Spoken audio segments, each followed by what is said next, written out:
tahajud bangun malam. Walaupun cuma 2 rakaat. Quran surah 17 ayat 79 sampai 80. Walaupun cuma 2 rakaat. Tugas Bapak Ibu tidak mudah. Kadang-kadang butuh petunjuk dari Allah, kadang dari mimpi, kadang Allah jalankan orang lain memberikan informasi, dikumpulkan kita kontemplasi. Kalau bukan petunjuk Tuhan mustahil. Kata Allah, bangun malam, wa minal laili fatahajjad bi nafilatal lak. Aku berikan 4 hal. 1, asa ayyab'atsaka rabbuka maqaman mahmuda. Kalau engkau konsisten, aku bimbing karirmu ke tempat kedudukan terbaik dan terhormat yang orang lain memuliakannya. Kan ada orang dapat posisi tinggi tapi orang lain belum tentu respect kan? Kalau Tuhan sudah respect, siapa yang bisa mencegah orang lain untuk merendahkannya? Bangun konektivitas itu, kata Allah, aku bimbing dia dengan cara terhormat di posisi terbaik dan orang semua hormat. 2, ini yang mahal. Wa qur rabbi adkhilni mudkhala sidqin. Akan dibimbing menjalani kegiatannya dengan cara yang terbaik. 3, wa akhrijni mukhrajas sidqin. Kalau ada persoalan, aku berikan solusi dengan cara yang paling terbaik. Yang keempat yang paling dibutuhkan. Waj'alli min ladunka sultanan nasira.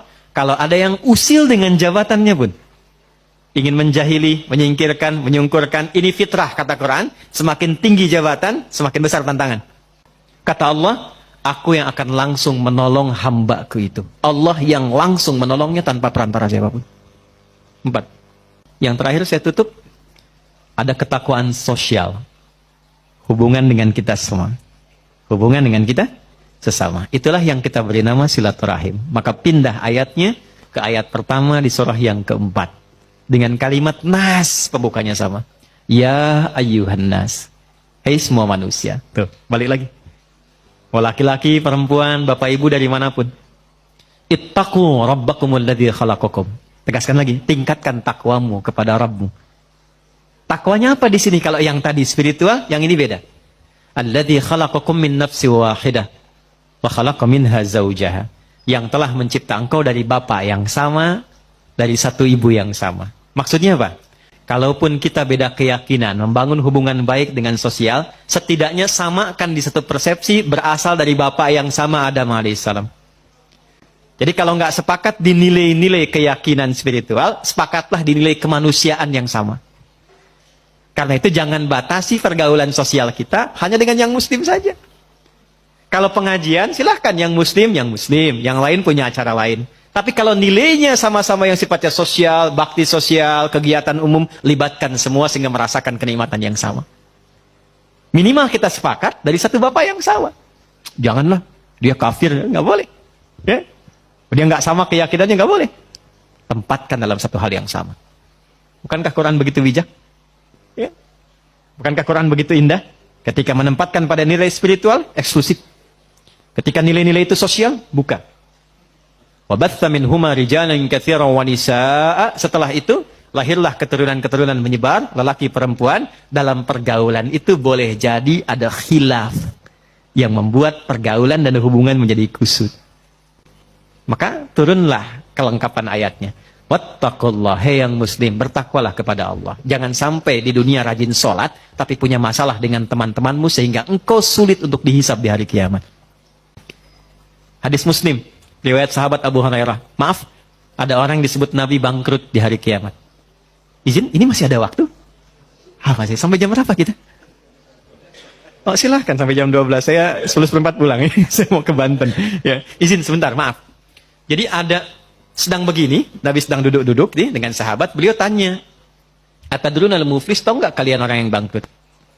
Satu sahabat jawab, al-muflisu fina ma la dirham lahu wa la mata'. Ya Rasulullah, orang bangkrut menurut kami, orang yang sudah tidak punya aset sedikit pun, tidak punya uang 1 sen pun.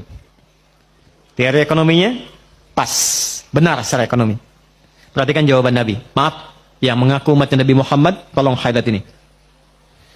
Al-muflisu min ummati. Orang yang bangkrut di akhirat dari kalangan yang mengaku umatku itu. Nabi tidak mengatakan umatnya Musa, umatnya Isa, tapi ada yang mengatakan umatnya Nabi Muhammad. Ya'ti yaumal qiyamati bi salatin.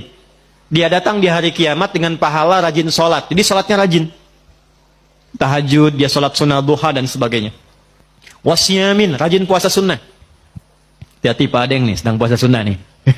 Rajin puasa, bukan Ramadan saja, puasa sunnah puasa. Senin, Kamis, Ayyamul Bid, puasa Syawal. Wa zakatin, nggak telat zakat. Bahkan disiapkan sebelum waktunya. Kemudian dia sholat, dia puasa, zakat, mungkin juga haji dan umrah. Cuma sayang, wa ya'ti qad syatama hadza. Tapi lisannya gatal cela orang. Senang mencela. Ya, mencela itu sekarang lisan turun ke tangan tuh.